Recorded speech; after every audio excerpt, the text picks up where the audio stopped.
Outside challenges are many. There are many things in the world. Some things will happen, some things won't happen, some things will act for us, something will work against us. These things are happening all the time. But am I functioning for myself or am I functioning against myself? Within this, is my life little more exuberant, little more better, little more joyful, little more peaceful? You just measure this every day. So you must maintain an account book.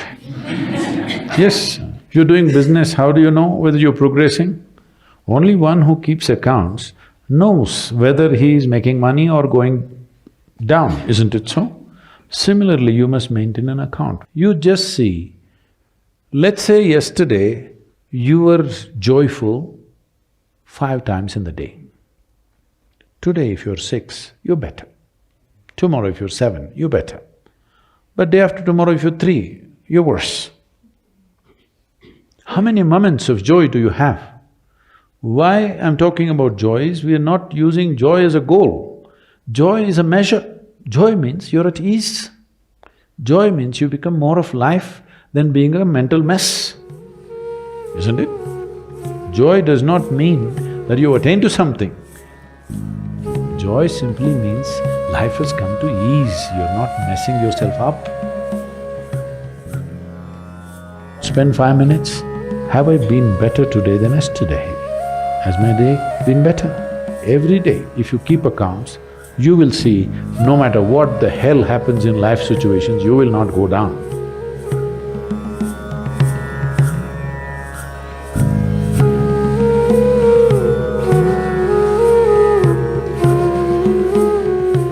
Here I am not trying to tell you what to eat and what not to eat. You eat whatever you want. But being a human being, the most important thing is that you do it consciously. Whatever you do must happen consciously. Your selection of food and consumption of food also must happen consciously. More than what you eat, how you eat it is also equally important. When I say how you eat it, these are all live substances. Every one of them had a life of their own, whether it's a plant, animal, vegetable, every one of them had a life of their own. If you approach it with a certain sense of gratitude and reverence towards the food that you eat, when I say reverence, it may feel like too much for you, but I'm asking you, let's say we put you in a room and you had nothing to eat for 5 days. If God appears in front of you, what will you ask for? Food? So that's how important it is. You must understand the food on your plate is not just a substance, it is not a material, it is not a commodity, it is life. It is the life-making material for you. So you must treat it as such. Right now, when it's on the plate, when it's out there, it has no value, but the moment you consume it and it becomes your flesh and blood, now suddenly it's of immense value. Why do we live like this? It's very important, when it comes on your plate itself, you must treat it as a part of yourself. With great reverence, you must consume. Just the way you consume it, if you change that, food will behave very differently within you.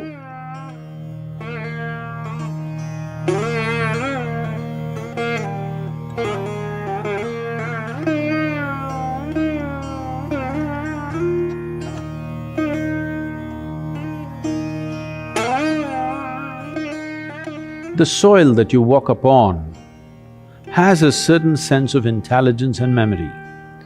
So even if you happen to live in a concrete jungle, it is important to keep in touch with the earth upon which you live. Create ways for yourself to somehow remain in touch with the soil or the earth upon which you live, that part of the earth.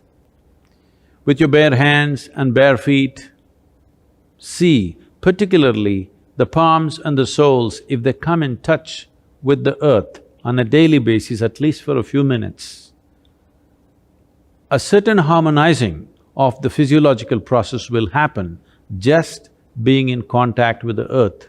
If you spend at least a few minutes in your garden, barefooted, touching plants or trees, because this is the basis of your life.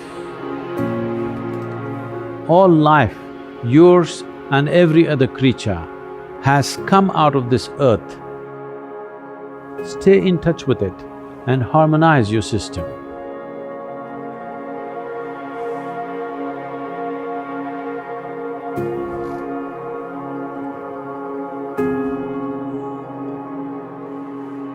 One thing is, before you go to bed, just sit in your bed just for 2 minutes.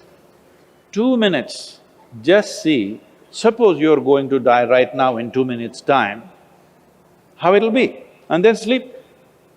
You will see tomorrow when you wake up, you will wake up like you just born. If you go to sleep with this awareness, you will wake up with a completely new dimension of energy within you. Suppose you wake up tomorrow. No, that's not… See, you think it's a joke, that's a problem. Every day, nearly 300,000 people don't wake up tomorrow.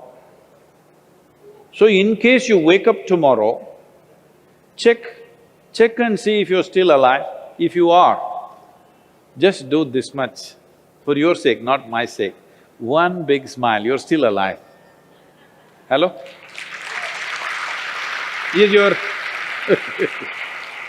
your life worth this much?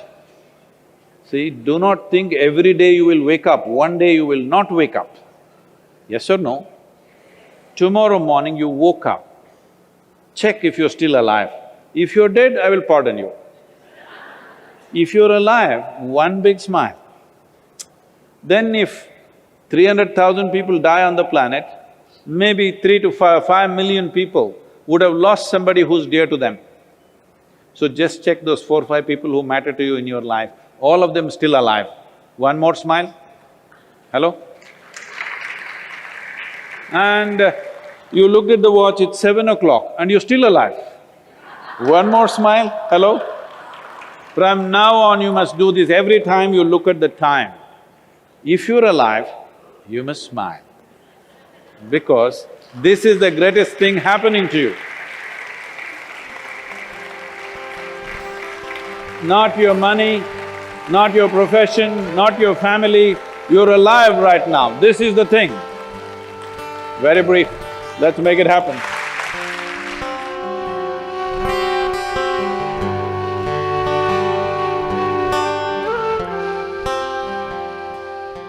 Your ability to live well on this planet is essentially how well you can harness this body and this mind. Yes or no?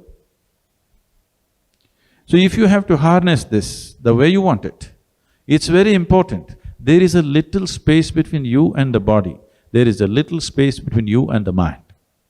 Whatever suffering, any kind of suffering that you have known in your life has entered you either through the body or through the mind. Do you know any other kind of suffering? Do you know any other kind of suffering? Physical suffering, mental suffering. There's only 2 things you know, isn't it? If a little distance arises between you and the body, between you and the mind, this is the end of suffering. Once there is no fear of suffering, only then you will explore the full depth and dimension of this life. So, one thing we want to do is, we are bringing this what's called as Isha Kriya, which gives you a distance between you and your thought, between you and your body. If people experience this for 2 minutes a day, their lives will change. Definitely, I'm telling you. Once they know the freedom of it, you will not like anything. You will not like any drink or drug or whatever, because it is a much big high than that. Much big high than anything that you have seen. So one of the resolutions that you take for the new year is, I meditate.